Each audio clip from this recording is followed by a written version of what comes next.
Okay, tonight we're going to get into the fun stuff. Ooh, what a pretty sound. Everybody hear that? What's that?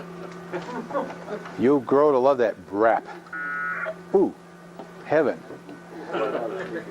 Anyway, a real quick review. The real important thing we talked about last week was a digi and a node. And the thing we want to get across from last week is that you should use a node if you have a choice. Because when you use a node to talk in your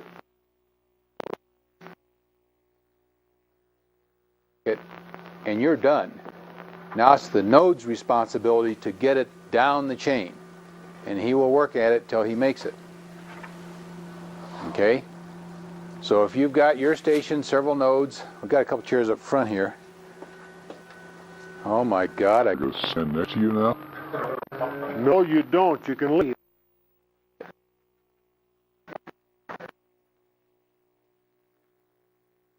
Feels good, huh?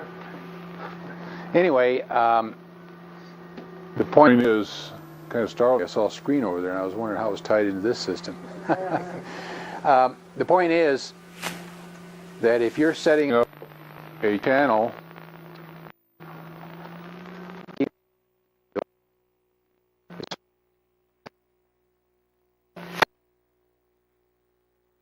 if you have a chain of several nodes between you and who you're trying to talk to, Each link of the chain is controlled by the two nodes on each end of that chain.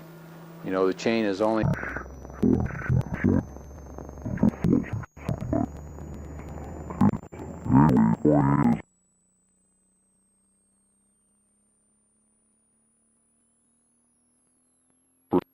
the second node.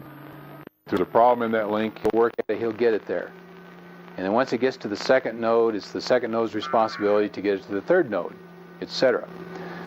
So anytime there's any transmissions, because of corruption due to noise or another station coming up at the same time, the two stations or the two nodes on each end of the are retransmitting the frame.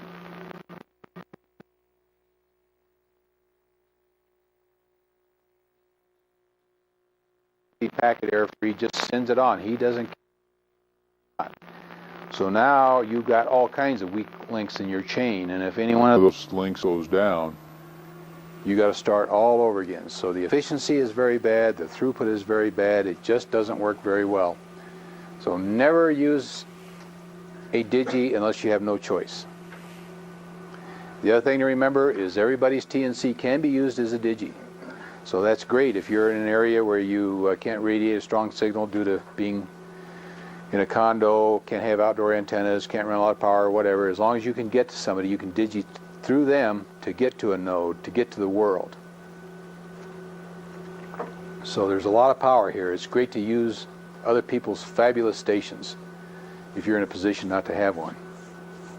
On voice, you sit there and you listen to this DXer running his California kilowatt and his 20 element log periodic. But on packet, you can use it. It's great, great stuff. Any questions on what we covered last week or the weeks preceding? Or everybody's got this down pat? Well, I just had one. Thinking about the connection that you maintain over the weekends to your friend in California. What are the mechanics there of, as far as how many channels or whatever?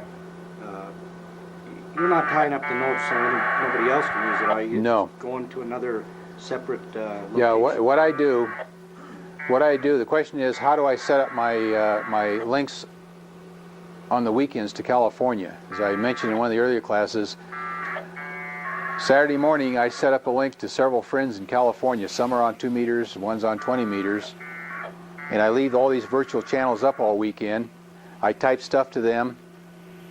Later on they come into the shack, the different guys, they see the information, they answer back to me. Later on I come into the shack, I see their answers, I answer them back, and we talk all weekend without spending a lot of time. Okay, what I do there is I set up one link to the sysop, and that's his call, K6MGM. Okay, no SSID.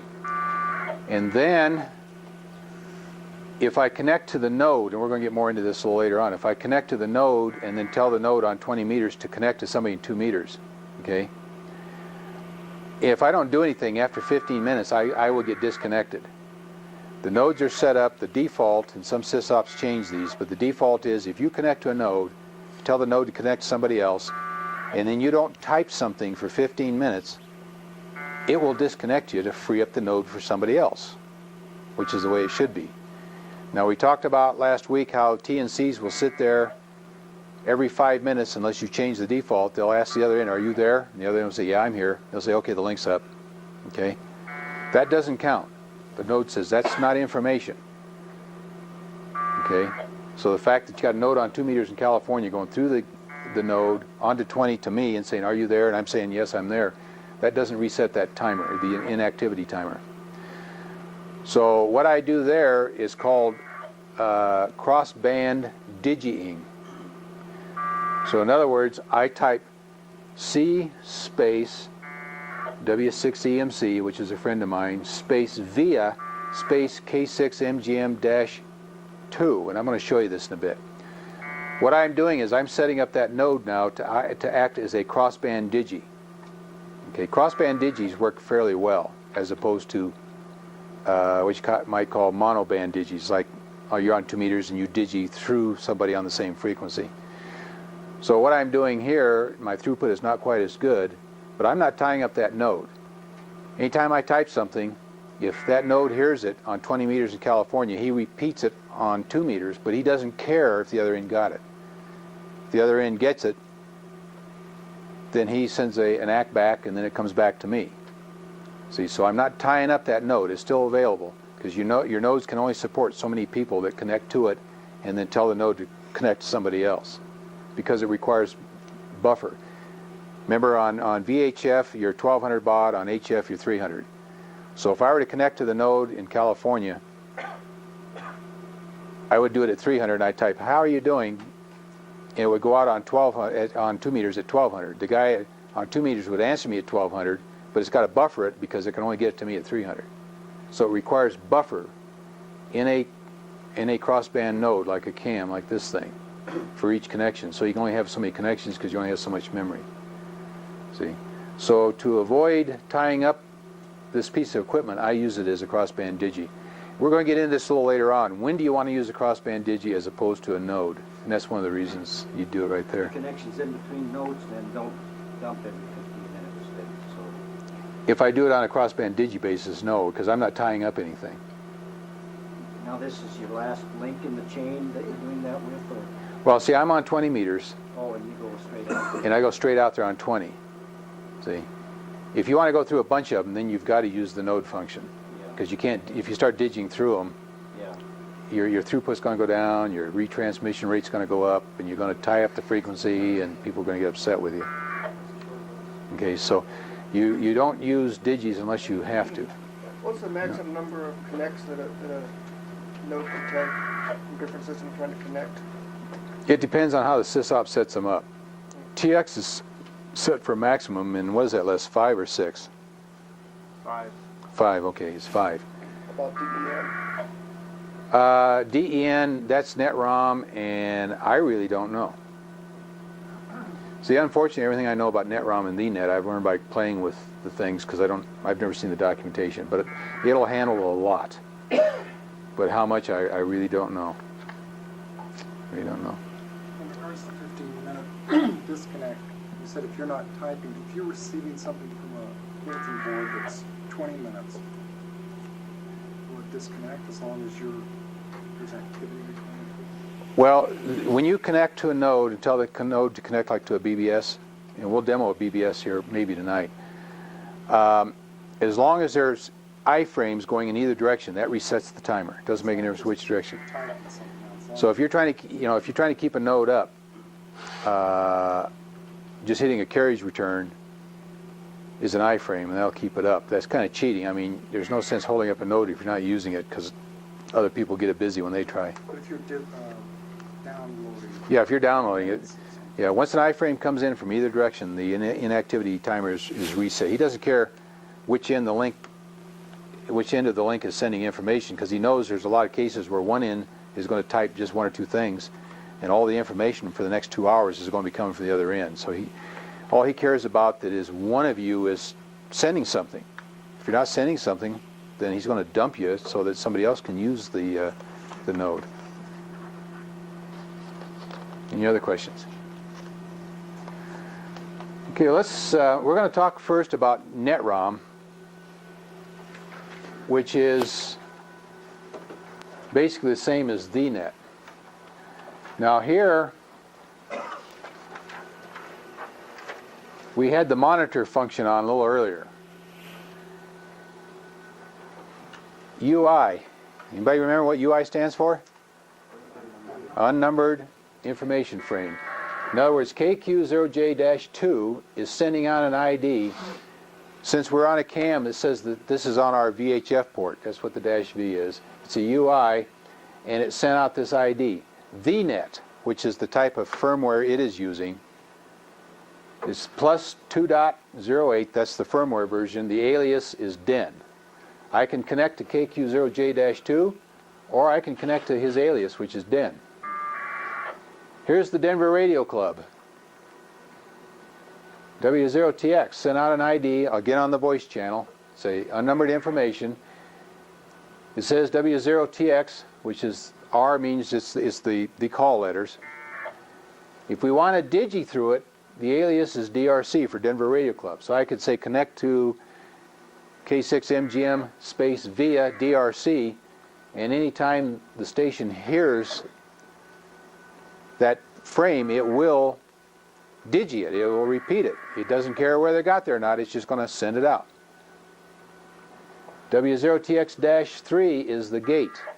That is the crossband digi. If I'm on 2 meters and I want to talk to somebody that's on 14105, which is where TX is, and I do not want to tie up the node, or if I want to call CQ, and we're going to talk about how to call CQ later on, then I would say connect C space K6MGM, who's over on 20 meters, space V for via, space W0TX-3. When I hit my carriage return, that frame goes out. W0TX-3 is going to hear it there on 2 meters, and he's going to repeat it on 20 meters. He could care less whether the guy on 20 meters hears it or not. He's just repeating it. Okay? This is the SSID. Now we have an SSID of -7, W0TX-7. If I want to connect to the node and then tell the node to connect to somebody on 20 meters, then I would say C space W0TX-7. Connect me to W0TX-7. W0TX-7 would come back with the UA saying you got it. And then I'm going to show you later on how to do this, but I would tell TX, you call somebody, K6MGM on 20, and you tell me when you got them. So TX-7 will go out there, connect to them, come back and tell me link made. I'd say, hi, Denny, who's the sysop of K6MGM. W0TX-7 would send me a receiver ready saying, I got it.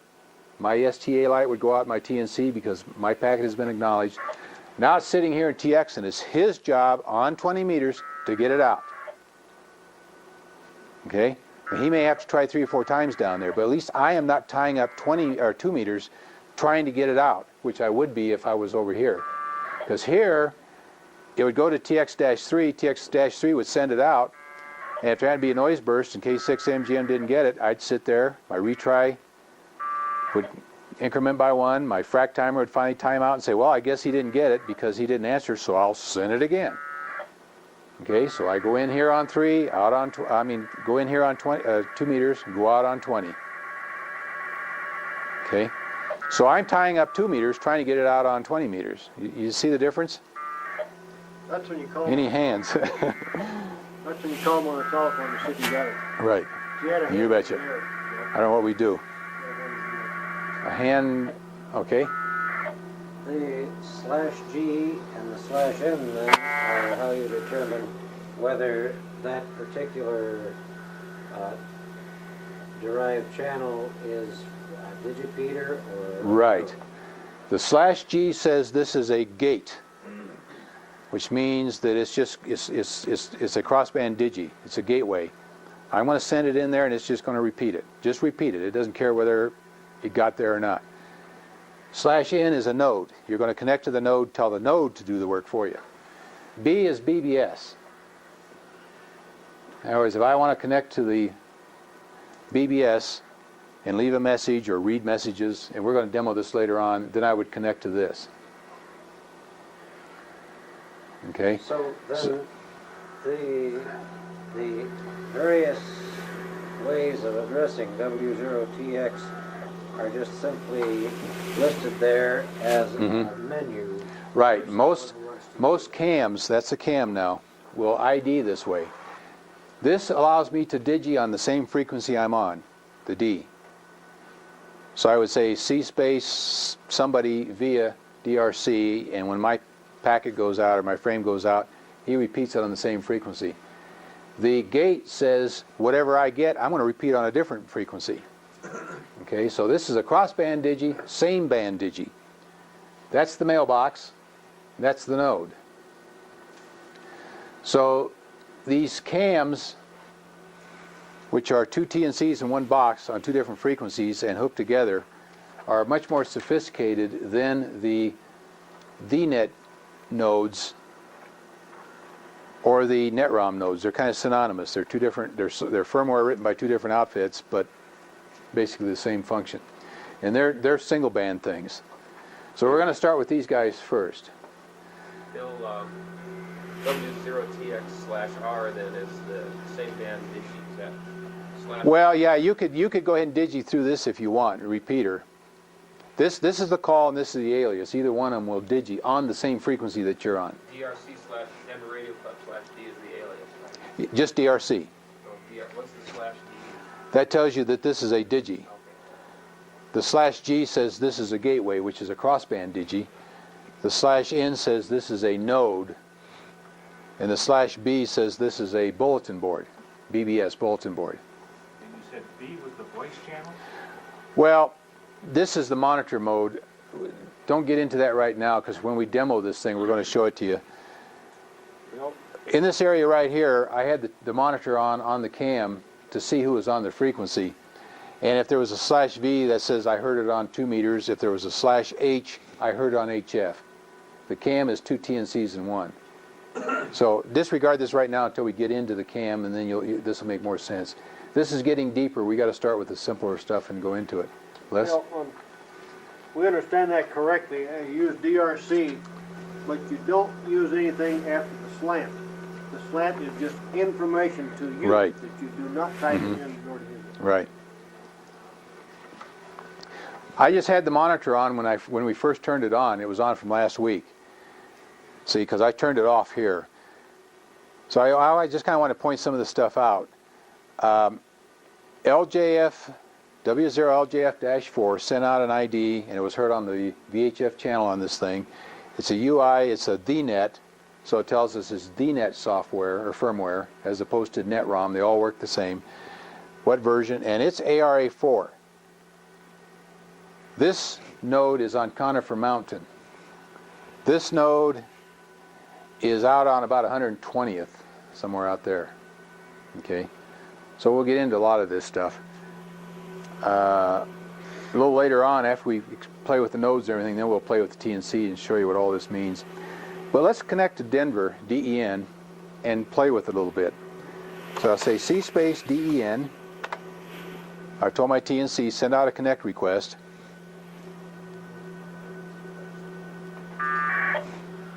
Okay. When I got the UA back from DEN, that came out of my TNC. That did not come from DEN. When I said C space DEN, that TNC sent out the SABM, the connect request. DEN heard it. He sent back a UA saying, gotcha. My TNC says, I got his UA, you are connected. So this came out of my TNC. Now, when you connect to a NetROM or a VNet, which, as we talked about last week, is a TNC with a special EEPROM in it and a radio and an antenna. That's all it is. You're not going to get command line. Why clutter up the frequency? Because most people know what the command line is. Let's say I don't know what it is. I can type anything that's not a legal command. I'll just do a carriage return.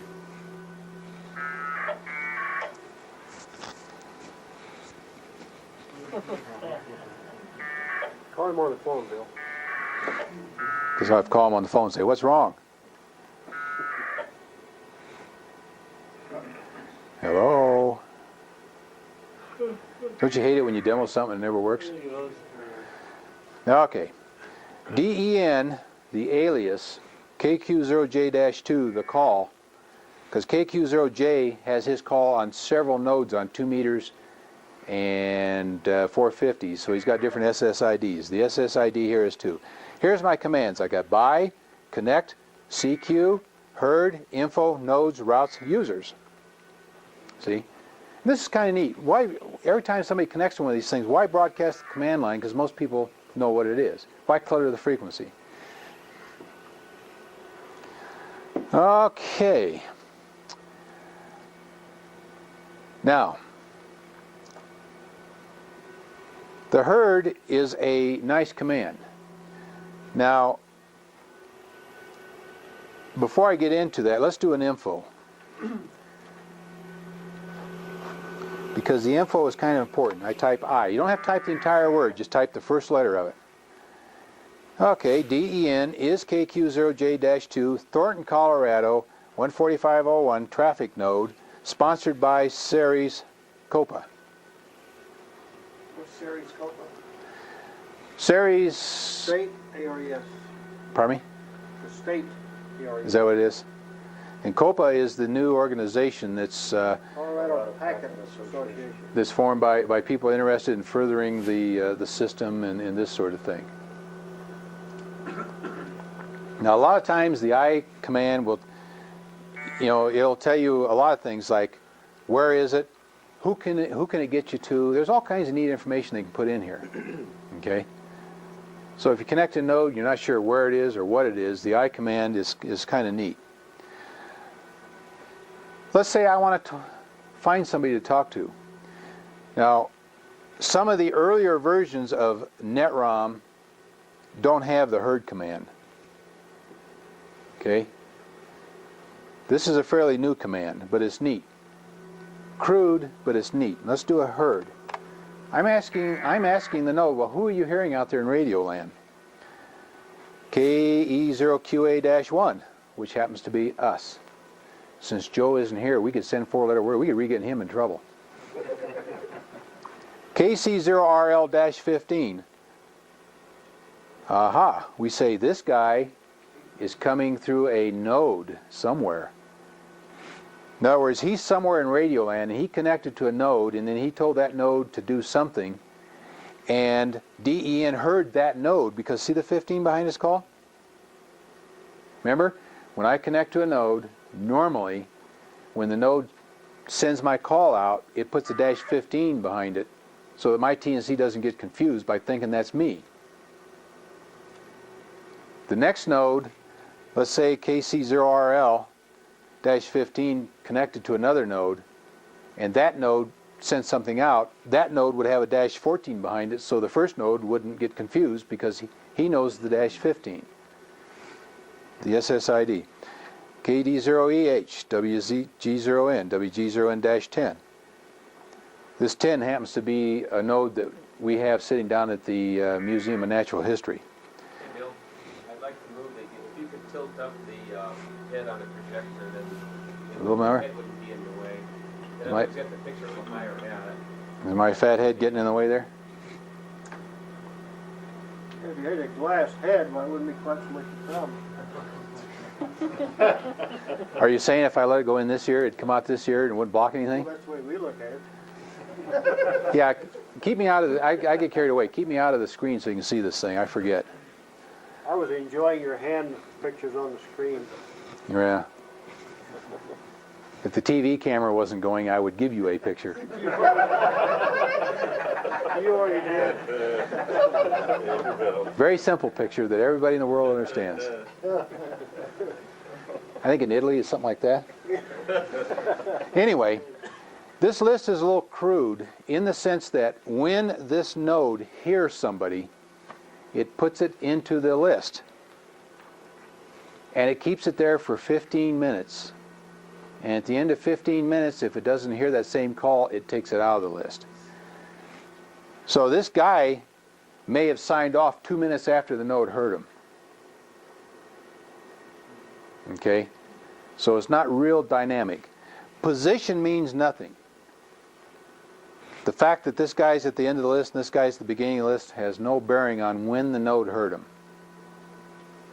What it amounted to is, before they put this command in the firmware, you connected to one of these things you really never knew who was there. And they had a tiny bit of memory left. So they wrote a little algorithm to put this thing in, so at least it could tell you who it heard in the last 15 minutes. Okay?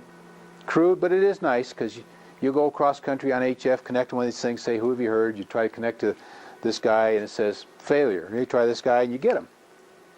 So it's a nice way to find out who's out there. So that's called the heard command. Bill, on some of those, does it give you the time that it heard them? Not on NetROM and VNet. It does on the CAM and the MSys, which we'll get into later on. This is all you get here. No times, no anything. If you go into the TNC itself, okay, I did a Control-C. That told the TNC, I'm going to talk to you. I don't want you to transmit what I'm going to send out. This is confidential, guy. This is between you and me. When you do a Control-C, you get out of the converse mode. Converse mode meaning that anything I type goes out. I did a Control-C, which says, okay, guy, this is between you and me. Now, I'm not that familiar with the CAM, but I think it's probably like the 232. Yeah. I typed MH. MH for who have you heard? And it heard W0LSD at this time, and it heard this guy and this guy. So here's the last, probably about 18, 15, 1, 2, 3, 4, 5, 6, 7, 8, 9, 10, about 20. On most TNCs, is the MFJ the same way, MH? Yes. When you type MH, go to command mode, because if you type MH in the voice mode, it goes to the other guys and he goes say, Do a MH space L. on this one?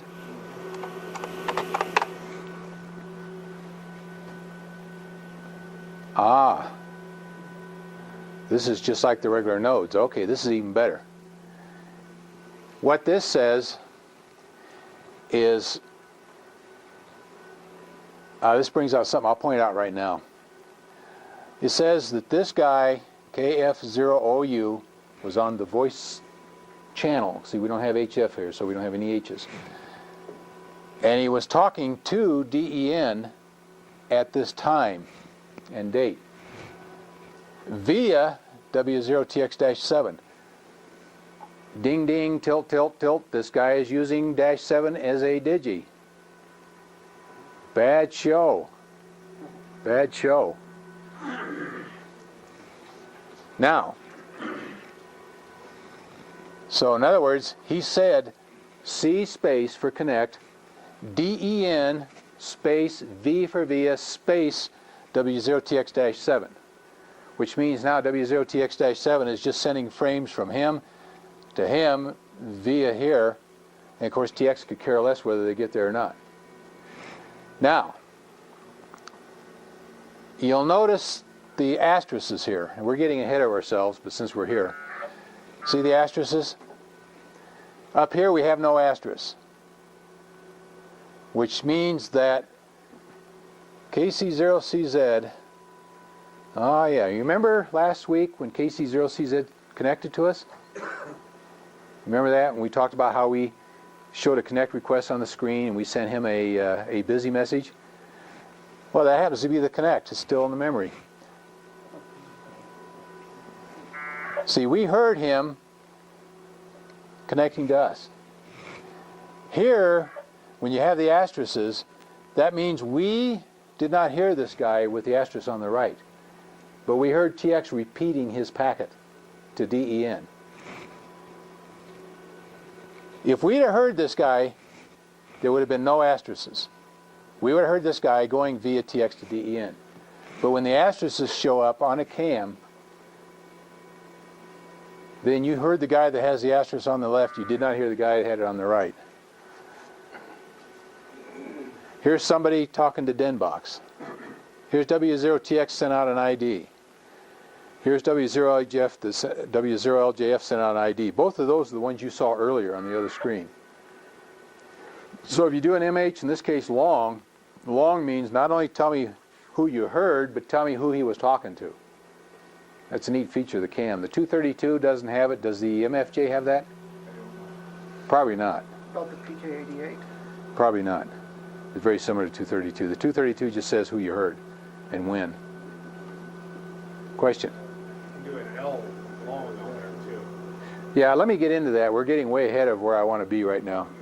We're still working on simple connect and things like that. Before you do that, let me catch up a little bit, Bill, on the KF0OU.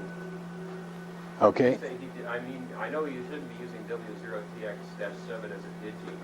How did you say he did that? Okay, he typed C space DEN space V for via space W0TX-7, which meant that every time his packet goes out, W0TX-7 hears it and repeats it to Denver. And Denver hears it, and he sends it the reverse path automatically. TX hears it and repeats it back to KF0OU. But the point is, TX is just shoving packets this way and shoving them this way. He doesn't care whether they get there or not. Okay, now what should he have done? He should have typed C space W0TX-7. And that would have shown up here as KF0OU W0TX. Then he would have told W0TX-7 C space, and we're going to demo this, C space DEN. And TX would establish the connection, and we'd have seen down here W0TX Denver. So we would have shown KF0OU talking to W0TX, and then we'd have shown W0TX talking to DEN. Now I might be embarrassed. Maybe KF0OU is here in the class. I've seen the call. That's John. He's not here. Because it dawned on me, this is an old record. Of course, we hadn't talked about it, so it'd be no big deal. Just one thing that it could be very confusing. If my facts are straight here now, on the PK232, when you hit MH, it'll give you your stations. Yeah, the MH will look basically just like this one. It'll look just like that. Yeah, but on a 232, your asterisk means that You heard it. you heard it, yeah. In other words, I heard this station, I didn't hear this station, I didn't hear him. I heard somebody repeating him. That sort of thing, yeah. So you have to keep in mind then that if it's, whether or not it's coming from the, Right. like a 232, or if it's... Right. You're going to have to really look at your manuals, because how about the MFJ, Dick? Do you have an asterisk that says whether you heard the guy direct or not? No, for sure. Okay. On the 232 and the 88, and on this one, if there's an asterisk, I mean you heard him. You could connect to him. MFJ would be that asterisk. Same thing. If there's no asterisk, then it means they heard the call coming from somewhere else, but you didn't hear the actual guy. So if I wanted to talk to WB0EVA-15, that was through a node somewhere. I wouldn't know how to, I wouldn't know which node it was. Okay. Let's get back. We're way ahead of ourselves here. I want to go back. See, I've been talking to the TNC here. Now I want to go back to the converse modes. I type K. Or, if I like to work hard, I could type CONV, or I could type converse. But on most TNCs, you do a K, which now tells the TNC anything I type, I want to go out over the air. Okay. So let's see if we're still there.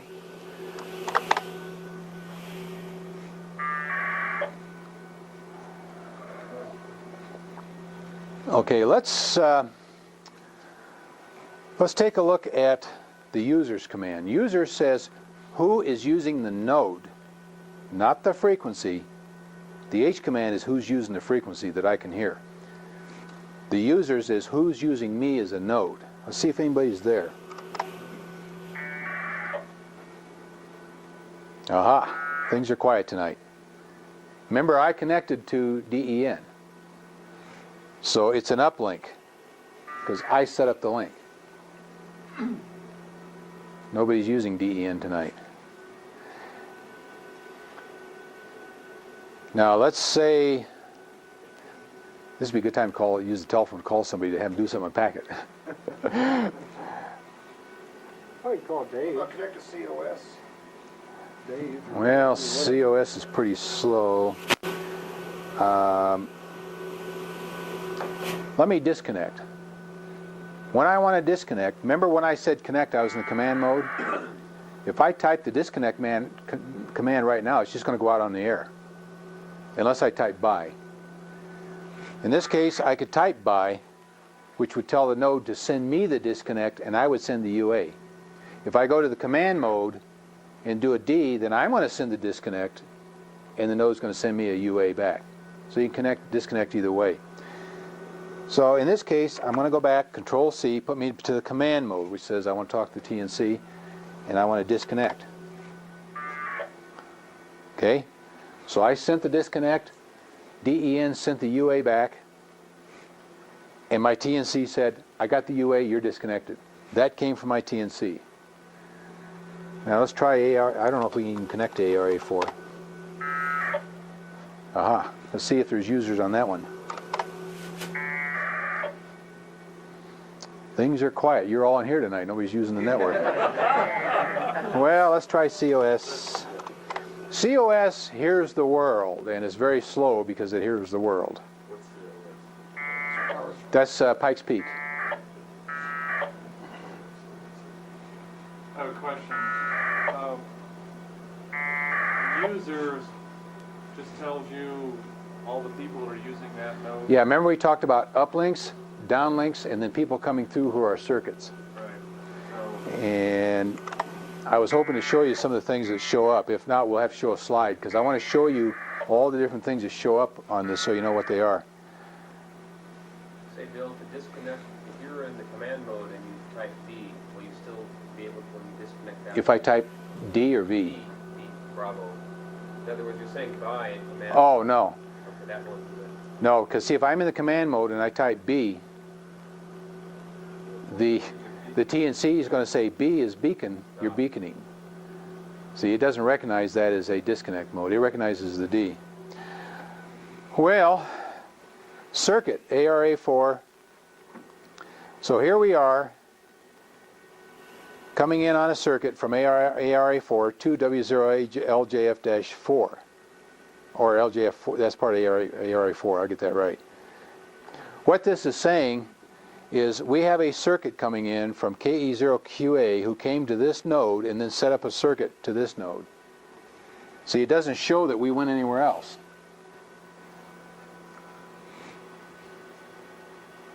I'm amazed how quiet things are tonight. We may have to show a slide on this to show you all the configurations, because you can tell, see, in this case, we've come in from another node on a circuit, but we haven't gone anywhere. So if I were to connect to this node and do a U and saw this, I would know that this guy came and stopped here. Yet there's no circuit going anywhere, there's no downlink going anywhere, there's nothing.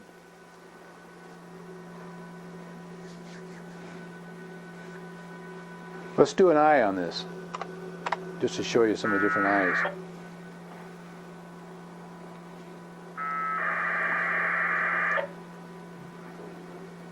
There you go.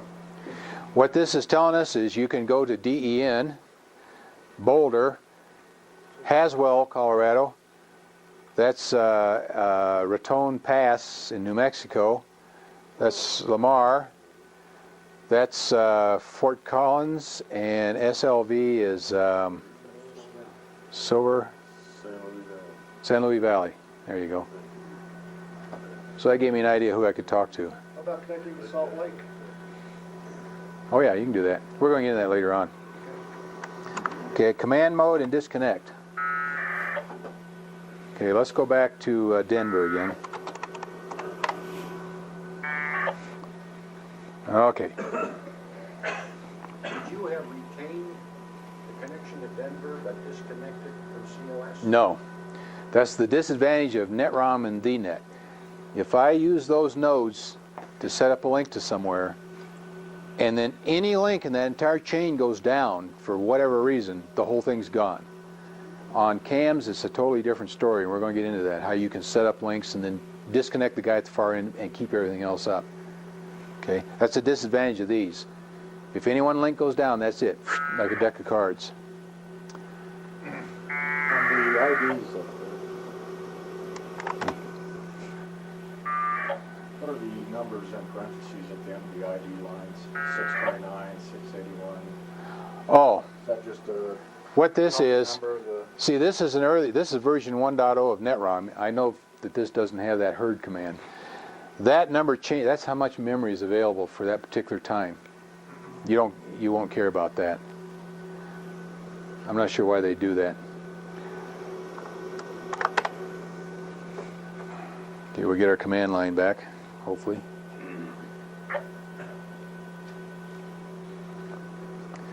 The trouble I have with this cam, I'm not used to the lights, so I'm not sure about the status.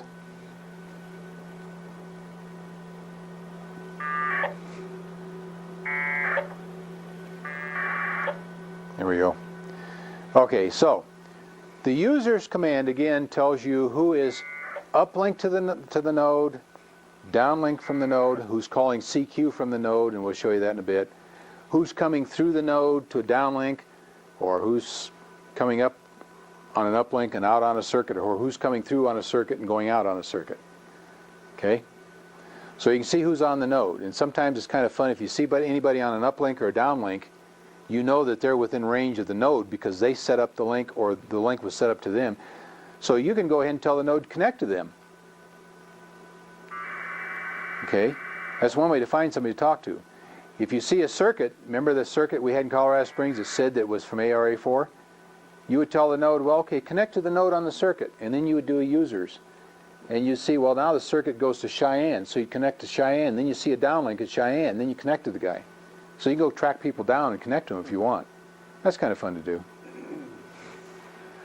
So that's what you use the users command for, to find out who's using the node. Again, not who's on the frequency. That's this command. So if I connect to Les, I will not show up on DEN when you do a users, because I'm not using DEN, but I will show up here. Okay? Now let's do a routes.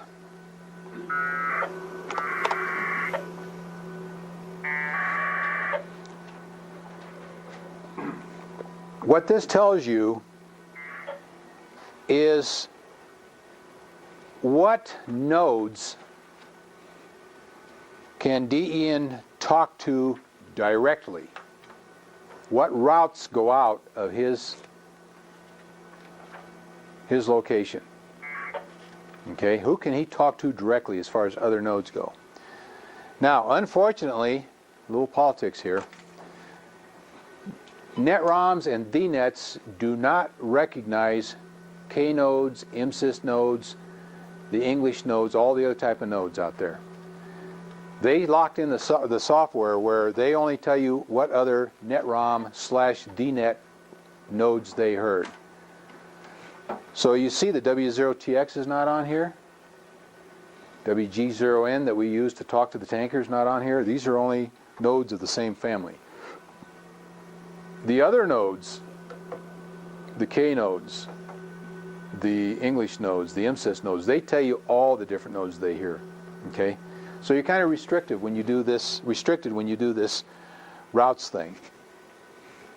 But it tells me that I can connect directly to ARA4, Conifer Mountain, FNL, DEN 450, that's a node that's up on the 450 megahertz, that's part of the backbone, COS, which is Colorado Springs, and KRE, which is Kremling. Kremling. What's the 192 after Kremlin? Okay, good straight man. If you have a 0 here, that is a logical connection. Remember how we talked about when the information frame you had that PID bit set? If that was set to a 1, that told any node that heard that frame that this is for you, this is not some user, this is node stuff. Every so often all these nodes will come up an ID with this special bit. If DEN hears this guy, he says, ah, I can talk to him direct. I will put that in my routing table. Okay? By the way, if we sit here for 15 minutes and don't do anything, DEN will disconnect us. These nodes have an inactivity timer. Now, if after a certain period of time I don't hear the ID, I'm going to take the guy out of my routing table. Now the way it normally works, there's another command we'll look at that shows more of this. But the way it works is, this is dynamic. The 0 indicates that I heard this guy. The 1 indicates that it is either hardwired to this node or it's programmed in to show it whether it's there or not, because it's always going to be there. For example, wherever DEN is located, it is physically connected to the 450 node. So it's a 1, which says it's hardwired, it's always there. You don't care what conditions are. The 0 says this is dynamic. If this guy fades out after a certain amount of time, if I don't hear the ID, I'm going to take him out of there. This number here is the quality. How good is the path? Well, 255 is the best. Well, it's a piece of wire. It ought to be. 192 is about what you'll see on a radio link when things are really good. And the smaller the number, the worse the link. Because these things correspond back and forth. They note how many times do they have to try to get something through. If they got to try more often, they make the number smaller.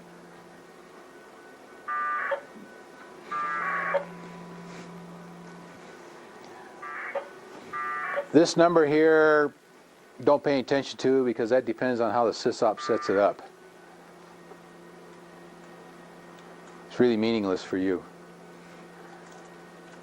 So anyway, if I want to connect to a node and then see what radio links he has to adjacent nodes, I can type routes. And you can look at those as channels going out from that node to other nodes. Some of the earlier versions of VNet and NetROM will not give you the alias, it'll just give you the call sign. That's kind of messy, because then you got to try to figure out who it is. The new version is nice. It gives you the aliases. You can just look at it and say, well, you know, Kremling or whatever.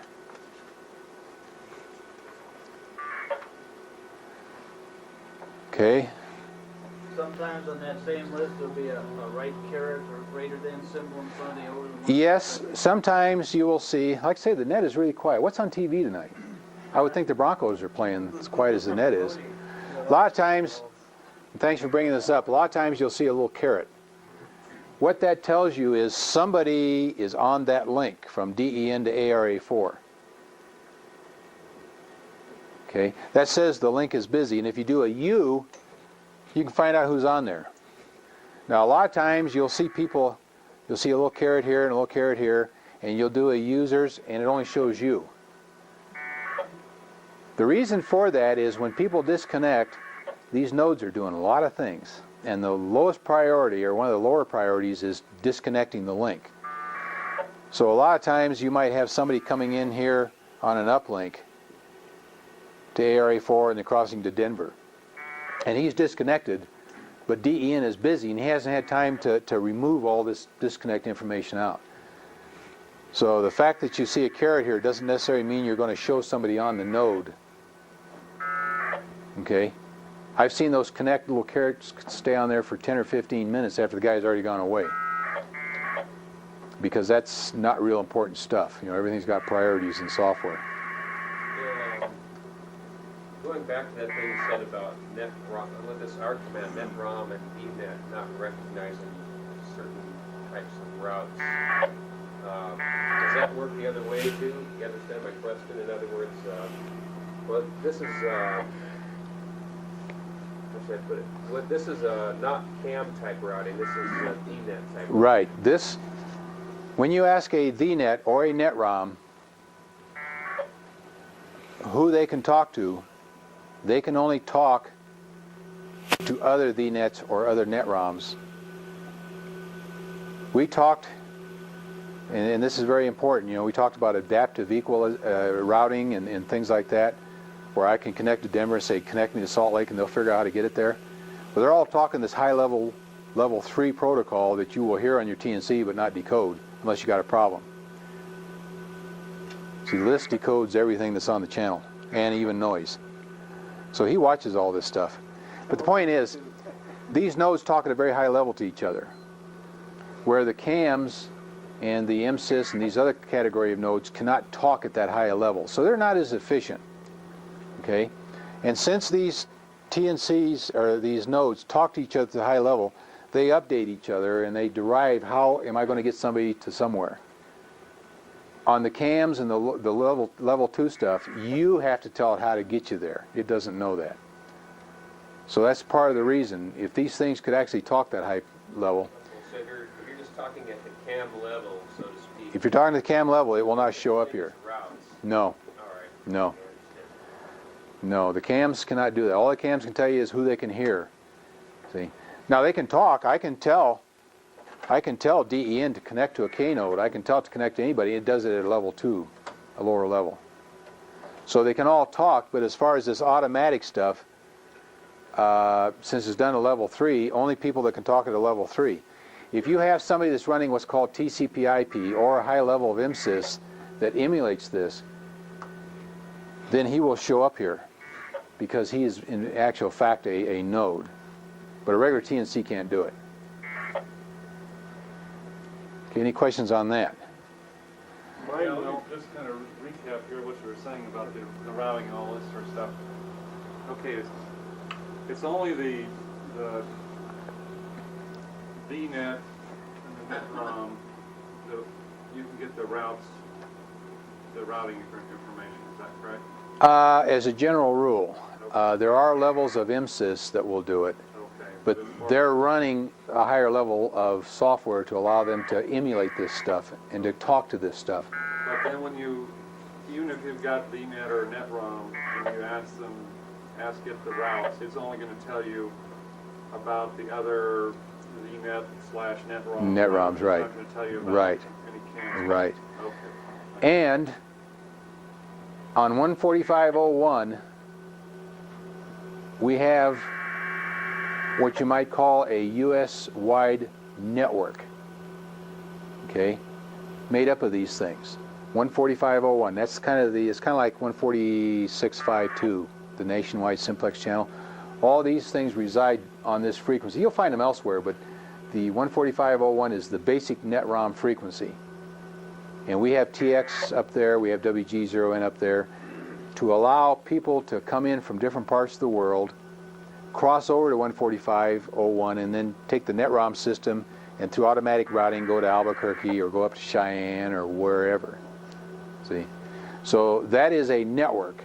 The CAMs reside on a lot of other frequencies, but it's not a network, but you can use them to hop all over the place, but you got to know how to get there. It's not a network per se. It's not an automatic network. Okay? Now, Bill, let me ask, it might be a dumb question, but then... Oh, none of them are, the only ones that are dumb are the ones that aren't asked, or the ones I can't answer. This thing, and you would say, herd, right? You'd connect to one of these guys, and you'd say herd, and it would show you who you can connect to, or who's being heard, then you might be able to connect to one of them, and then you can say heard again. And is that the way you would then struggle through a series of connections and Well, have access to the... if I'm going to go through the network and try to work my way somewhere, I would use the nodes command that we're going to get into. If I connect to a node somewhere and I want to know who it's hearing, because I want to find a human to talk to, I can do the herd, and it's going to tell me the stations it's hearing. So I can tell that node, okay, connect me to this person here. So the herd list is used more to find what stations are out there that the node is hearing. The nodes list that I'm going to bring up in a second is to tell you what nodes that I can get to. So herd would tell me nodes. I mean, I might see a node on herd. But Yeah, nodes may show up on herd, yes. I couldn't tell it was a Yeah, you can't really tell. That's the frustrating part about it. You might go through 20 of these and you get out there to Albuquerque somewhere or El Paso and you do a herd and you see this call and you say, well, I'll try him, a human. You connect to it and it says, hi, I'm not home. Leave a message. Oh, God. Now I got to drop the entire link all the way down to El Paso and start all over again because I wound up with another machine, no human. See? Now on cams, it's a different story. I can say, okay, cam, you connect me to this cam, you connect me to this cam, because I know how to get to El Paso. I get to El Paso, I ask who had heard, like we did with the MH. I see this guy, connect to him, and it says, hi, you reached my mailbox. I'm not here. I can tell that far and know, well, disconnect him, but don't drop this thing, and then I can poke around and find somebody else. So there's neat things about each kind of node configuration. Okay. So the DNet and the NetROMs are an automatic system. Okay, now let's do a nodes. Bill, isn't that TCP/IP? Will show you this same thing, but at one level higher. Yeah, TCP/IP is a very complex system that has automatic mail forwarding, automatic message forwarding, automatic routing. It emulates this stuff, it emulates that stuff. It's very sophisticated. A lot of these older ones will read it, but your letters will be all over the screen. Yeah, some of the older TNCs, if you get a lot of garbage on your screen and you have pass all off, then you've got a real problem. Okay, what I've done now notice how long this is? And we had an error because we didn't decode it. You don't want to do this command a real lot. I think we got a little phase distortion here because we're not decoding in that. Remember, the longer the packet, the greater the odds are it ain't going to make it. You hear how long that is, and we're not getting it. So we got some phase distortion. What's that? Spark gap sounds better than that. Well, AM is right in there too.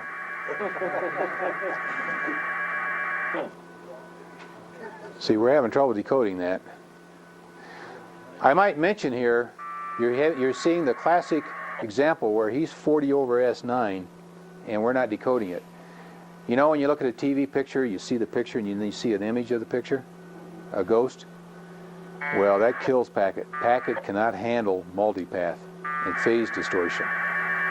And many, many times, now we're starting to come, many, many times I've had situations where the station is 700 over S9 and I can't work them. If I go out there and move my antenna 6 inches like in your 2-meter mobile, or I stick a piece of wire in the back, all of a sudden I can hear them. Because now I hear the direct signal, I don't hear the reflection. Remember how we talked a week or two ago about these nodes all ID, the special ID. And I'm sitting in Denver here. And I see Colorado Springs ID and I put him in my routing table. Remember when I did routes? And I see FNL, Fort Collins, and I put him in there. Now, Fort Collins, he's sitting up there and he sees Cheyenne ID. But I don't, and Denver DEN doesn't see it. Fort Collins tells me that he knows how to get to Cheyenne. So I put that in this nodes table. So if somebody connects to me and says, I want to talk to Cheyenne, I can go, well, I look at my routing table, I don't know Cheyenne, I don't see him. I look at my nodes table and I say, oh yeah, FNL, Fort Collins, he knows how to do it, so I'll ship this connect request up to Fort Collins and let him take care of it. And Cheyenne up there is doing the same thing. Cheyenne says, I know how to talk to Rock Springs.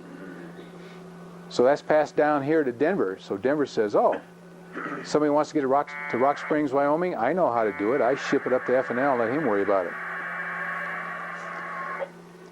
So, what DEN is telling us is, I know how to get you to these locations. I can get you to Wells, which is in Nevada.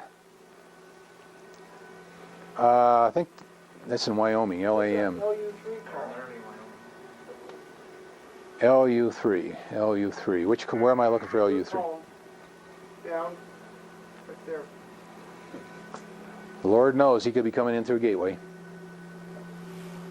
Because that's what, Argentina? That's in New Mexico. That's in Utah. Okay, but the point is, theoretically, if I want to connect to any one of these stations, I just, at this point in time, I say C space, whoever it is, and DEN will know how to get me there. This is called the nodes list. Okay? Here's Steamboat Springs. That's Scottsbluff, Nebraska. There's Dinosaur National Park. Here's Albuquerque. Hey, Bill, what would make somebody dream of an alias like other? They're doing some kind of testing on that, so they, you know, you see some strange things come up here. Publications out that gives most of these abbreviations. The best you're going to find is, and probably next week we'll demo this, when you can log into a BBS and ask it for packet maps of different states, and it will get you a map on the screen and show this. You know, it'll show like in, you know, a map of Colorado, it'll show DEN here, COS over here, etc. And then they list underneath the call, the alias, where it is, what mountain it's on, and a lot of times they'll give you additional information like good route to whatever. Okay, so these packet maps are shipped all over the place on this message forwarding system we talked about way back at the beginning. Okay, the local BBS here has maps of Germany, you know, all kinds of crazy places. So anyway, what this thing is telling us is I know how to connect to these people. Now, one thing I want to emphasize is in here it says that I can connect to LHX. Well, I'm going to show you in a bit after coffee how to figure out how it does it. But in the meantime, that's Haswell, you know, down south of here. I wouldn't connect to Haswell and then turn right around and do a nodes list again, because his nodes list, being 2 or 3 nodes out, it's going to be basically the same as this. And you can see all of this information, how long it took. We had to repeat it. And you'll see people on 2 meters, they'll connect to DEN. They'll do a nodes list. They say, oh, I'll try COS. They connect to COS. They do a nodes list. It's practically a carbon copy. Now you're tying up the frequency from Colorado Springs to here and from here to you. And then they turn around and they connect to, should be DPK on here, yeah, Pueblo. Hey Keith, your mascot's flying around here. Pueblo, and then I connect to Pueblo and I do a nodes list, and all of this stuff comes down from that link to Colorado Springs to Denver to me.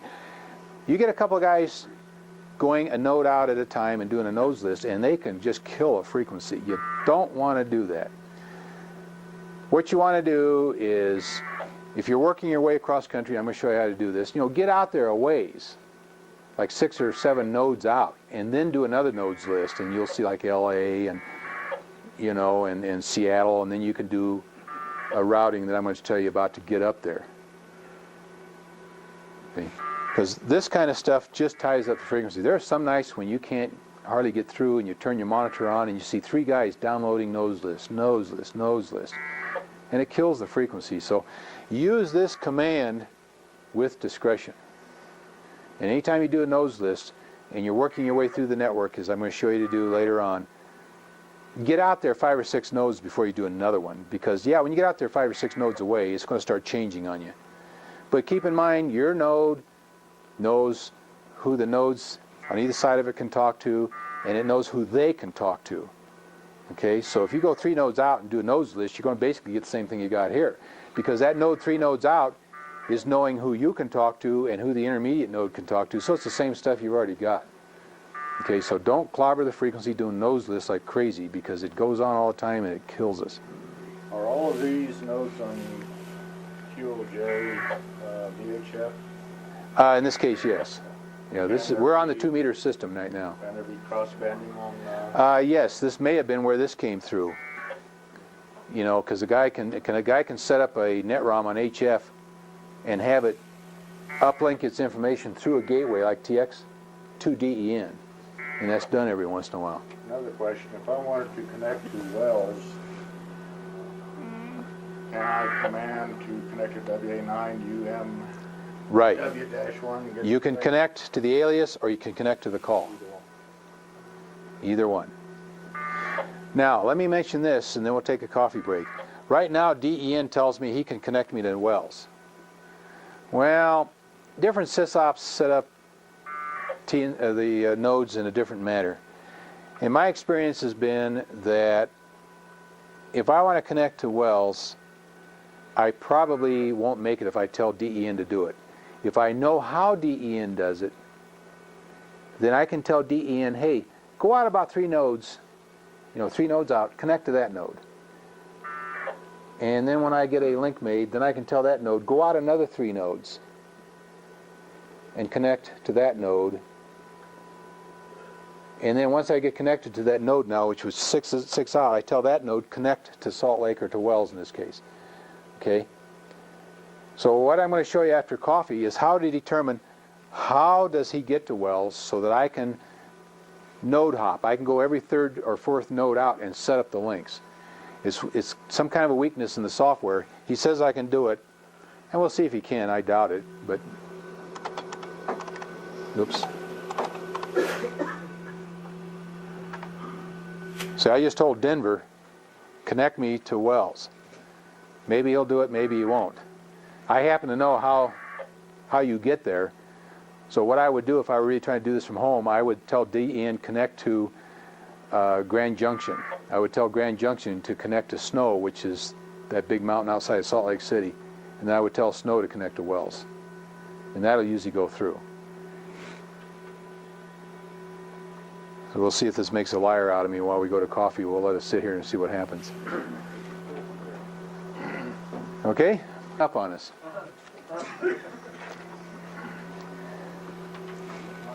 Okay, now let's say we want to try to get to Wells, and we won't pursue this real far. Would you take your mascot home? Hey, no charge tonight. You don't eat much. Why don't you feed him? Okay, so we'll connect to Dan again. Why did we... Oh, there we go. I didn't wait long enough or something. Like I say, I'm not that familiar. Okay, let's say I want to find out how do I get to Wells. I would type N for nodes, space, Wells. What I asked him is, how would you get me to Wells? Well, he's only got one way of getting me there, and that's through Kremling. And the path to Wells is clear down to a 61. Remember, 255 is a piece of wire. 192 is about the best on radio. This is 61. Somebody is on their route. There's the little carrot. Let's pick one other one so I can show you that sometimes he has alternate ways of getting there. Let's try Dinosaur National Park. It's hard typing in the dark.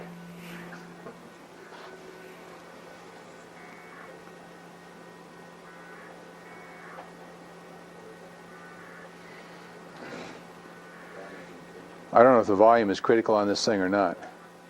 Evidently it is. Have it right? Yeah.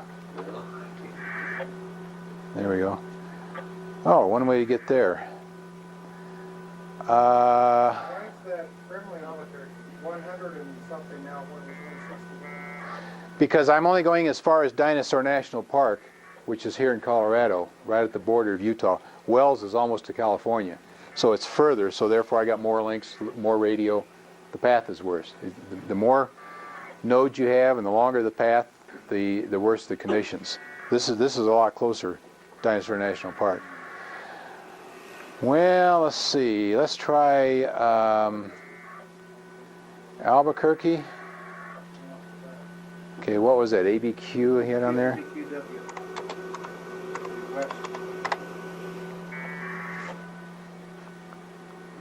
One route to Colorado Springs. The weather coming in may have some strange things going on here. Let's try HPAC.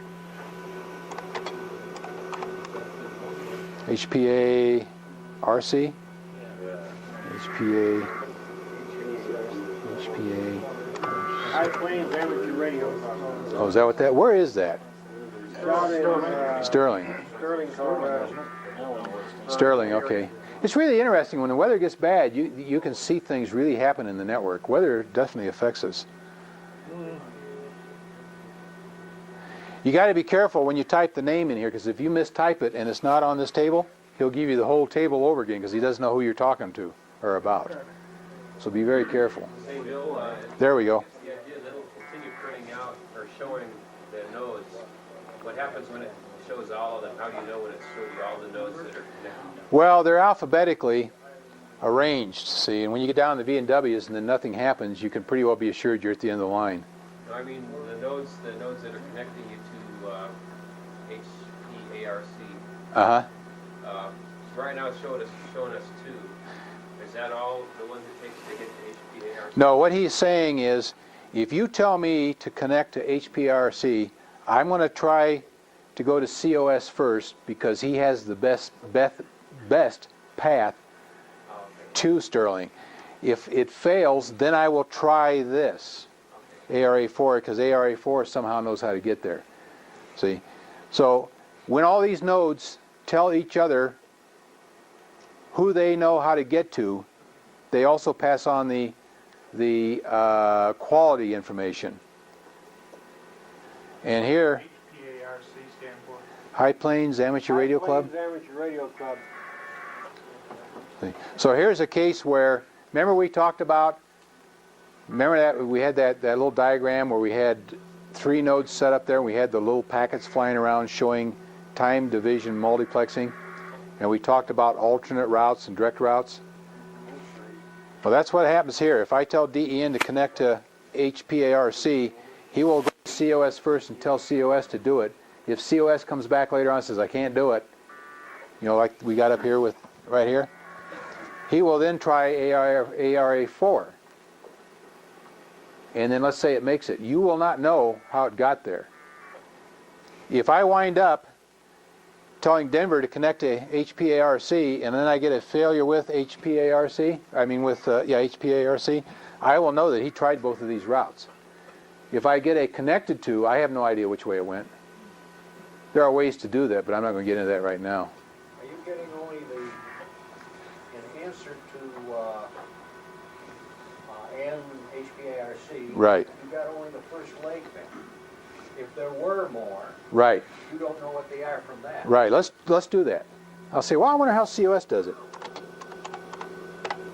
So now I'm going to tell DEN to connect to COS. I keep forgetting you're back here. That's all right.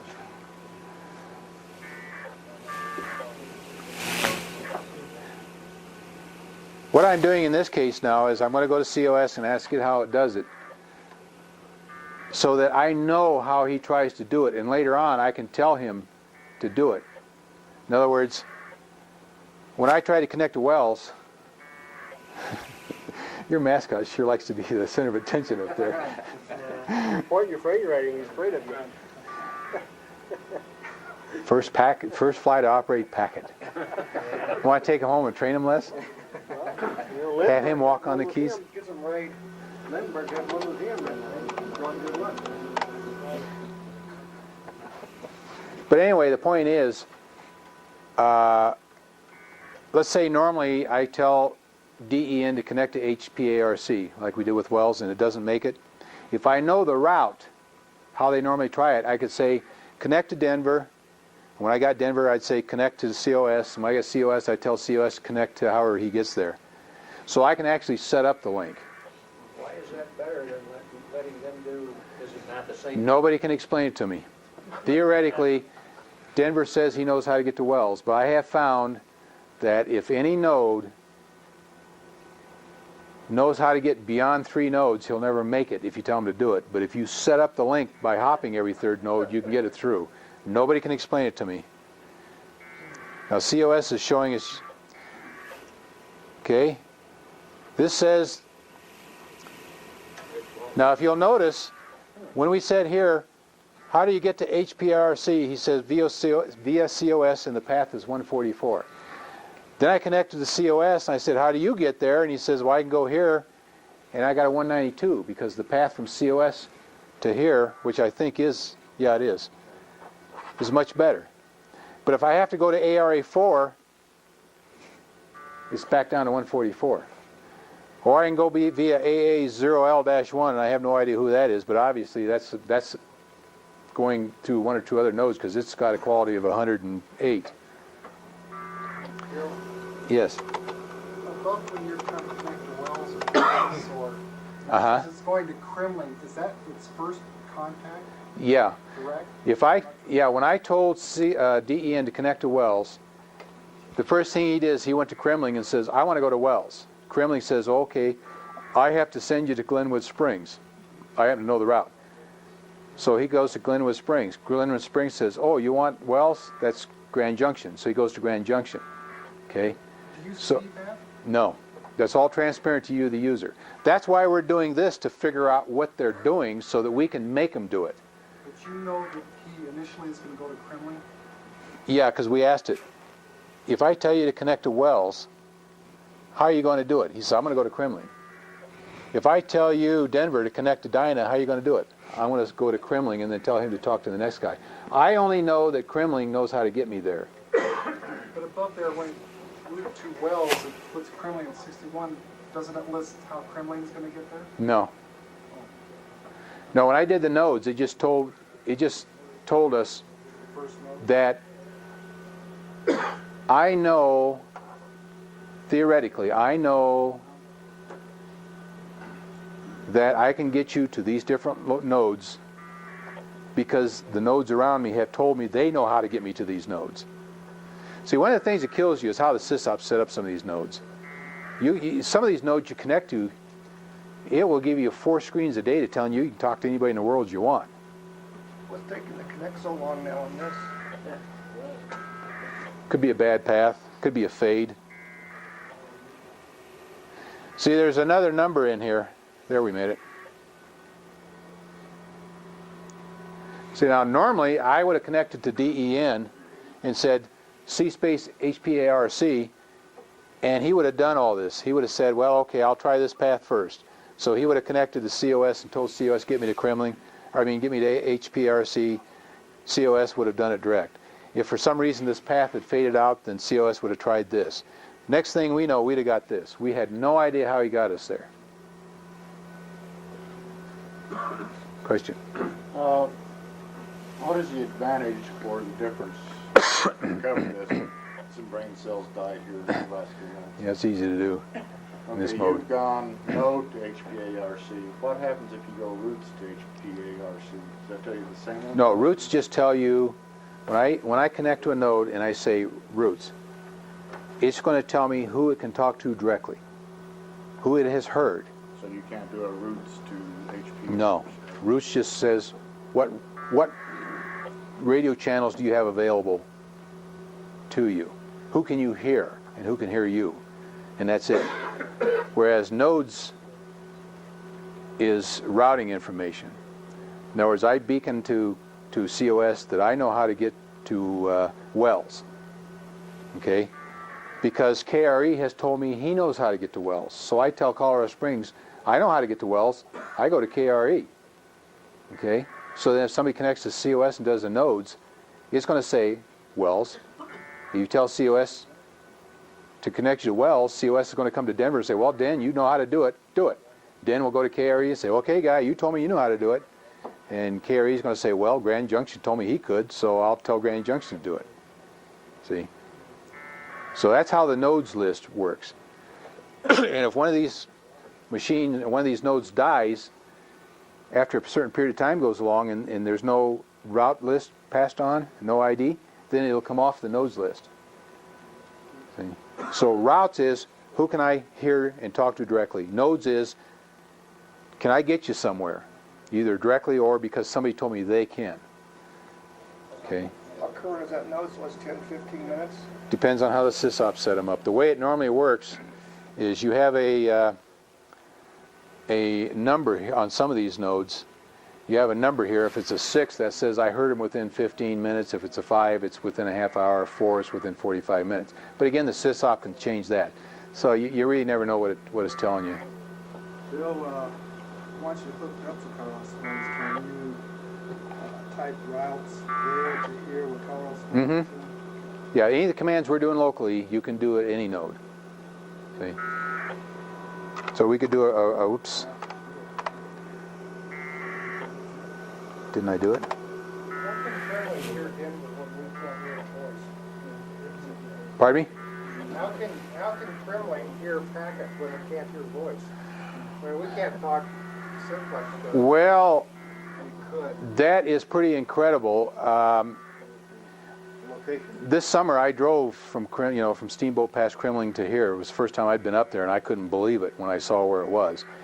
It turns out that there's a hot spot where DEN is, which is about 120th, up to Kremling. It turns out, even more amazingly enough, that remember you saw WG0N-10? That's sitting at the Museum of Natural History. It can connect to Steamboat. Now, how it does that, I don't know, because you can try anywhere else in town and you cannot hit it, and it's just a little 3 dB, 4 dB gain antenna. It just happens to be a hot spot. We don't understand it. Okay. You tell me, Bill, it goes right through Rabbit Ears Pass, right between the ears. Right there. Wouldn't surprise me. I'm looking at it on the map, while that is somewhat true. But it's definitely subject to weather, I'll tell you that. When the weather is bad, the routes go down, and and that sort of thing. Now, when you look at this is COS talking directly to Sterling. Yes, but there is another link that I used to use, FNL, then directed to high. Oh yeah, right. That is not shown here for some reason. I don't know why. Well, apparently it isn't making it. We got weather coming through, and you'll see things changing like crazy now. And obviously, the link from COS down through Sterling is weak tonight because we're not getting a response back. It'll take a while. Anyway, what you do when you want to, let's say you want to talk to Salt Lake City a lot. And you know that most of the time, if you connect to DEN and say C-space SLC, it won't make it. So you do this. You say, how do you get there to DEN? He'll say KRE. So you'll connect to KRE from DEN. You'll ask KRE, how do you do it? And he will say, oh, you know what? I think HPRC is an old node that doesn't have the routes command. That's why we're not getting an answer. Let me drop out of here. Let me give you a real quick demo here, because I call this exploring the network. How do you determine? Because FNL was that way until recently. You did a routes, nothing ever happened because he didn't recognize the command, but he didn't tell you, he didn't know it. Now I don't remember. There's a comparison, Bill. FNL has now been taken over by the Fort Collins Club. HPARC is only about 5 or 6 people in that club to support it. So there's reasons why it's not kept up. Yeah, I don't remember if that was on the nose list or not. I know SLC DX was on there. I saw that, which is a DX cluster. So we'll see. But the point is, if you want to regularly go somewhere, you ask a node, you connect to the node, say, how do you get there? Not found. Okay, so that wasn't on there, but there was a... no, it's SLC. It may be down. Normally that's always there, because SLC, I think it was DX I saw on there.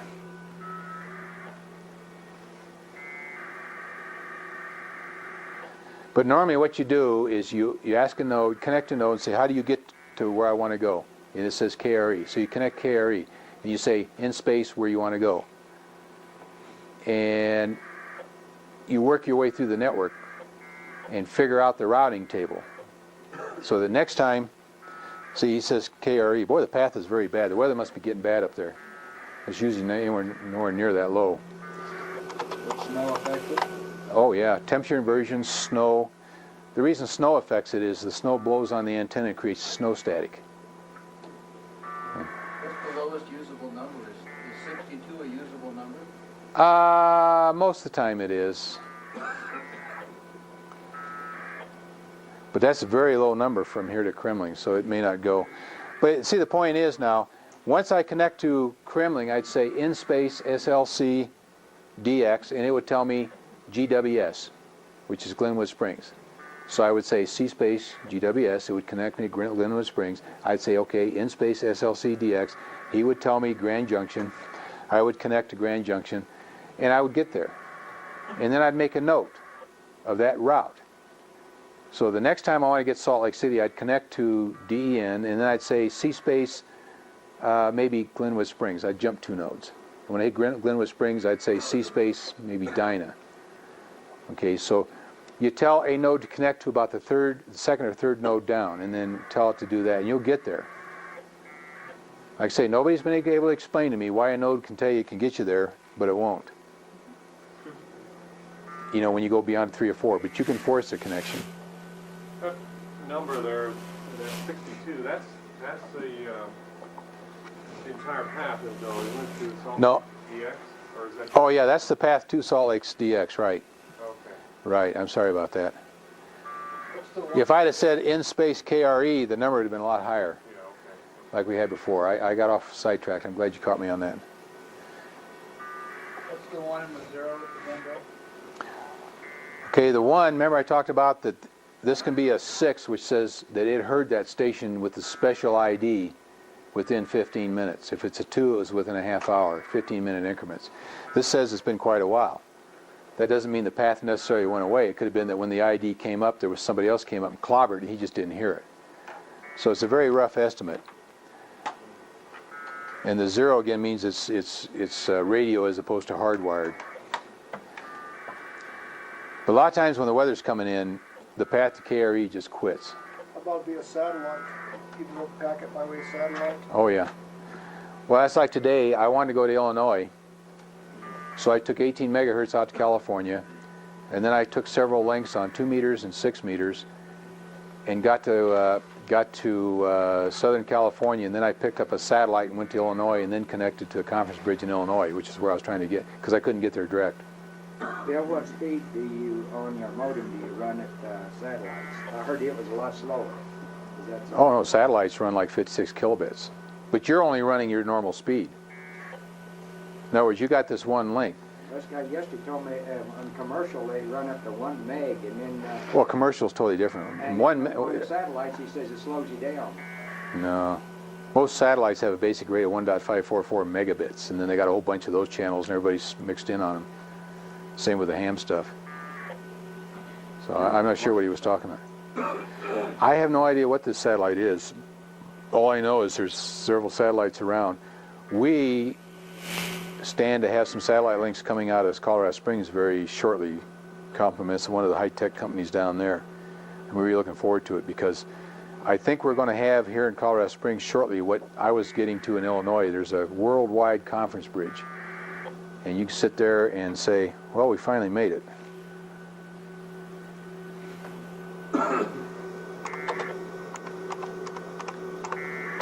That took a lot of retries, so you know the weather's bad up there.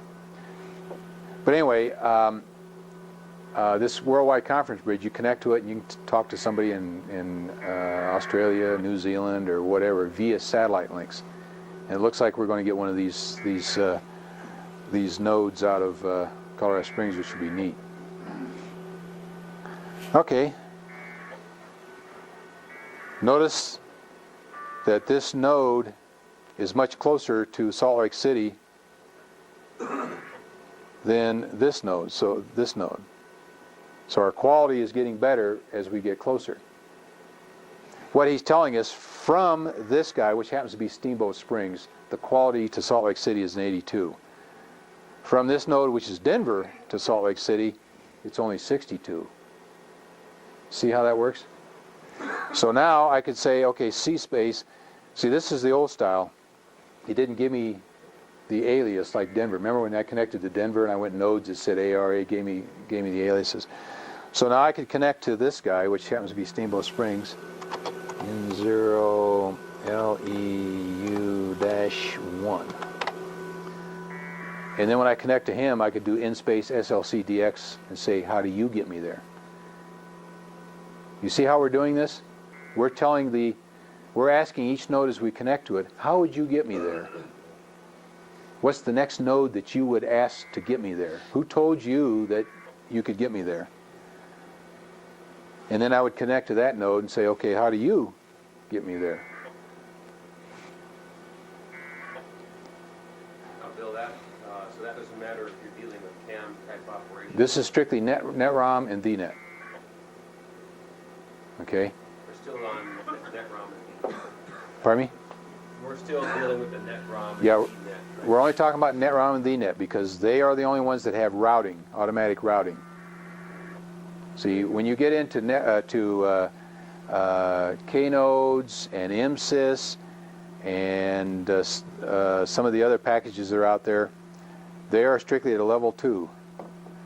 All they do is tell you who they can hear. Okay? So if you want to go somewhere, you have to know or figure it out on those. We'll demo all that. Okay, now we're at Steamboat. Now I could do the same thing. I could say in space SLC DX, and he'd come back and he'd give me a higher number here, like maybe 95. He'd probably say Dinah for Dinosaur National Park. Okay, he might give me another route via Abijo, which happens to sit right on the border between Colorado and Nevada. So I would pick the best route. I would connect to Dinah, and I'd say to Dinah, how do you get me there? And Dinah would tell me. See, so I could sit here and do this for a while and come up with a map if I wanted to. Now, it just so happens if I logged into LJF and got a map, then I could see who talks to who, and I could just sit down and just set them all up. So that's kind of exploring the network.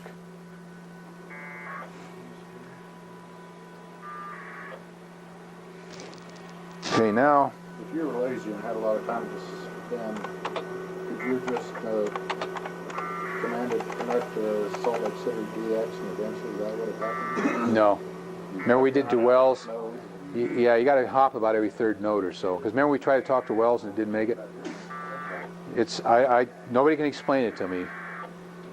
I've had people tell me, well, if you tell the node to do it, if it says it can do it and you tell it to do it and it doesn't do it, you'll never make it.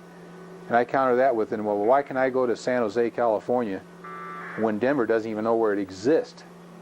But I know the route, so I can set it up and it gets there. So not only can I make it go to places they tell me that it can go to, I can make it go to places it doesn't even know exist. See? And nobody's been able to explain that to me. When DEN hears that, talking to California, will it put it in its node list? No, because that's that special ID. See, every time they send a special ID, they set that PID bit we talked about, and that tells any other node that if you hear this, this is information for you. Okay, so when I'm talking to California and vice versa, I'm talking as a user. So any iframe that's coming back from California, the nodes along the chain just say, well, that's user data, pass it on. They don't even look at it. Okay, so you got housekeeping level 3 frames that the nodes use to talk to each other. And then you got user data, which the nodes just pass on and ACK and things like that. I don't know if I've got this thing set up right or not. Are you going to show us how to use the CQ? That's what I'm attempting to do now, if I know how to turn on the monitor on this thing. I thought I had it on, but how come it's not copying UIs? Oh, it must be MCON.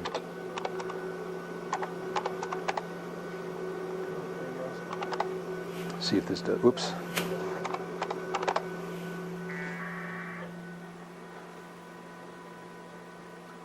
Like I say, I'm not real comfortable running this cam.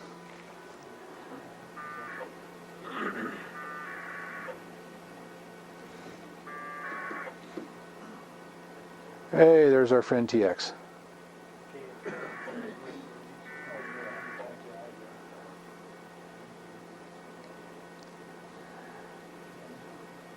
Okay. See, I had the monitors turned on now.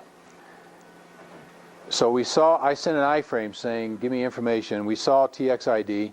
Here's DEN, the source, talking to the destination, which is us. The reason we have a -1 on Joe's call is so his station at home doesn't respond to us, or to DEN thinking it's him. It's on the voice channel. It's an iframe. It's number 0. And then here's the information. Now, You mean voice or VHF channel? VHF. Did I say voice? I'm sorry. Voice. I'm sorry. So, okay, I'll send a CQ. See if this works. There we go. I sent a CQ. Now, we have a -1 behind our call, right? So when it went out as -14 because it was already a -1.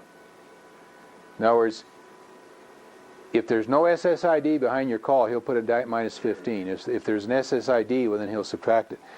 Here's what happened. I sent a CQ to DEN. DEN turned around and sent it out with our call. CQ, it's an unnumbered information frame. Now, for 15 minutes now, that node is sitting there, and anybody that happens to look on their screen and see this can just type C space KE0QA-14, okay, and the node will say you're connected, and then tell me that I'm connected to whoever just connected to me. So you don't have to sit there and call CQ every 20 seconds, brap, brap, brap, brap, because if anybody is wanting to look for a CQ, they will turn the monitor on just like we did. Occasionally look at the screen and say, oh, hey, he called CQ. I'll see if I can answer him. Now, if I want to say something, I type CQ, this is a demo. Now, notice what happened. The CQ caused the node to send out my CQ. Whatever I typed after that went out as text. So I could have said, Denver, Colorado, or I'm very lonely, come talk to me. See? There, Denver just came up and ID'd.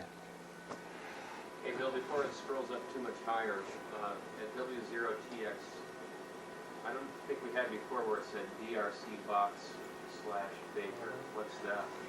Yeah, DRC/D is a digi within the same frequency that you're on. -3 is the gateway, which means it's a crossband digi. If I digi through -3, it's going to go out on the other frequency. If I digi through DRC, it's going to be on my same frequency. The B. Oh, the B? This one? Okay, that's the mailbox. B for beacon. B for box, I guess. Well, BBS is what you normally call them, so I guess B for BBS. I'm so used to looking at it, I didn't think of it, but that's a mailbox. And we'll connect to this stuff next week and show you the mailbox functions and what they are. Now, if you'll notice, every time I want to send a CQ, I got to go type CQ.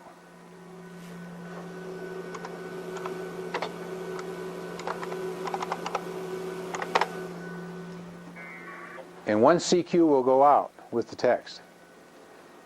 All the node does is it sends out the CQ and it remains open for 15 minutes as long as I stay there. Anybody can connect to -14 and it will tell me that somebody's there.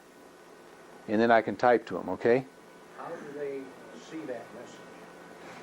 By doing what I just did. I went up here and I turned MCON on, and I turned monitor on. Monitor says that I want to see, on the cam, monitor says that I want to see other stuff on the frequency besides what's to me. MCON on says I want to see other stuff on the frequency while I'm connected. Monitor while connected, monitor while not connected. Okay? So I turned on the monitor and I'm looking for any of these kind of frames. So when I typed this and then Denver sent out this, I saw it. See, I could have been anybody. So you can set your TNC up to automatically do this periodically for you, like every 5 minutes or something. Okay, but anybody that wants is looking for a CQ, they're going to set the thing up, and every few minutes they'll glance at the screen, and it'll be on their screen. So you don't have to sit there and go beacon, beacon, beacon, beacon, you know, CQ, CQ, like you do on HF. Just send out one every 5 minutes or so, and then somebody that's got their monitor on to see this kind of thing will look at it and say, oh, hey, I'll talk to him, see. So you don't need a beacon lot. Got one other question back here. You hit return, I think it should say CQ as well. I don't know on this one. If you're in the, you're in the, See, I doubt it because the CQ we're seeing is from DEN, not from this. We're not calling CQ from this, we're calling CQ from DEN. So you got to tell DEN to do it. So I hit carriage return and nothing happened. See? So every time I want DEN or DNet or NetROM to send CQ, I got to say CQ, which remember that was on his command line? And then if I want text, I put a space and then the text, and he'll send out the UI frame with CQ, and then he'll send out the text. We haven't talked about sending CQ from the TNC. That's totally a different story. There you can just go to the command mode. Depending on how you have BTEX set up, you can make it say anything you want. But we haven't gotten into that yet. I don't get too heavy into that because that's in your book with the TNC. This stuff isn't written anywhere. So that's why I tend to concentrate more on using the net than using the TNC. Because you can read about TNC, you can't read most of this stuff. Did that answer your question? Did that answer your question? Yes. Okay. So when you send out this CQ, every node that can hear this station on 145.01 put us into their node list? No. Or into their herd list? No, we're a user just calling CQ from here. Now I could have said, let me try this. I don't know if this will work or not. CQ via ARA4. I think I can change CQs. No, can't do it. When I say, in other words, I could connect to Denver, then tell Denver to connect to ARA4, and then type CQ test, and then ARA4 will send it out. Okay? Because I connected to DEN, told it to connect to ARA4. From now on, anything I send out is going to go to ARA4. So if I type CQ, that's a command to him to echo the CQ. Does that make sense? As an example, if I went through WGON7, connected to Puget, if I type, and I got link made, if I type CQ to the people in the Seattle area see my CQ. They will see your CQ. Now,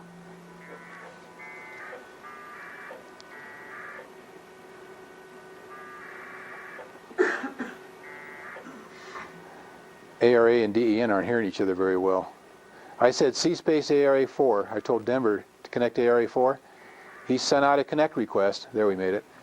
Now, CQ. In other words, I told Denver to connect to ARA4. He came back with a UA on the second one. See, in other words, DEN sent a connect request to ARA4. ARA4 sent a UA back. DEN didn't hear it for some reason. It got clobbered. DEN sent the connect request again to ARA4. We got the UA back. Then Denver told us we're connected. So now I type C space, or CQ space test, and now it went out from ARA4. Now here's one of the inconsistencies. We still got a 14 behind our call. So the sysop has something weird in that node. You can't put a whole lot of credence on SSIDs in this case. Anyway, the point is, I connected to Denver, told it to connect to another node, and I told that other node to call CQ for me. Now whoever can hear ARA4 would say C space KE0QA-14, and I would get a message here saying, you are connected to whoever. So you can go through these nodes. It's kind of fun, you know, I like to go to Salt Lake City and then do an H and see who you hear. Or maybe just call CQ a few times. Say CQ, I usually say CQ, DE, you know, for that's the old CW, you know, from DE, Denver, Colorado. And a lot of times I'll get a message back saying, Denver, how are you doing it? Because most people don't understand this. And it's fun. The other day I got a printout 2 pages long from a guy in California. I went in some nodes, I saw him, I connected to him. I said, hi, I'm running 1 watt here on 2 meters in Denver. And he couldn't believe it. And he said, explain it to me. And I explained it to him. He says, well, I'll let you guys that know how to do this understand it. And then 3 days later, I get printout. He says, I just want to send this to you. He says, I got to hang it on my wall so people come here and see that you can do things like this. Please send me your QSL card. So it's fun to do this. It really is. And with that, we better cut it because we really got wound up tonight. But we'll continue all this stuff tomorrow, next